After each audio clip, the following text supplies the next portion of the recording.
రాను అంటే ఒక విషయం చెప్తుంది, అద్భుతమైన విషయము. మీ దేవుడు చాలా గొప్పవాడు. రాజులని సైతము కూడా ఏం చేశాడు అంటే, మరి తన ప్రజలకి విరోధముగా నిలబడినప్పుడు వాళ్ళ జీవితాలను రాజులను కూడా ఏం చేశాడంట, చాలా సంహరించాడు. మేము ఎన్ని చూస్తున్నాం. అయితే ఒక విషయాన్ని జ్ఞాపకం చేసుకొని, నిశ్చయముగా దేవుడు మీ దేవుడు ఈ ప్రాంతాన్ని ఏం చేస్తాడు, మీకు ఇస్తాడు.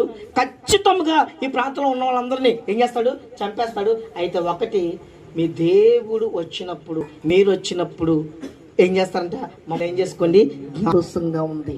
అంటే యేసు క్రీస్తు వారిని సొంత రక్షకుడుగా అంగీకరించబడకపోయినట్లయితే మరి రానున్న ఉగ్రత దినం నుండి మనం ఏం చేయలేము, తప్పించబడలేము. అగ్ని ఆరదు, పురుగు చావదు అన్న భయంకరమైన ఉగ్రతలను మనం ఏం చేయలేము, తప్పించలేము. అందుకనే ఇక్కడ చూడండి, ఖచ్చితముగా వాళ్ళు వచ్చి ఈ ప్రాంతాన్ని ఏం చేస్తారు, జయిస్తారు.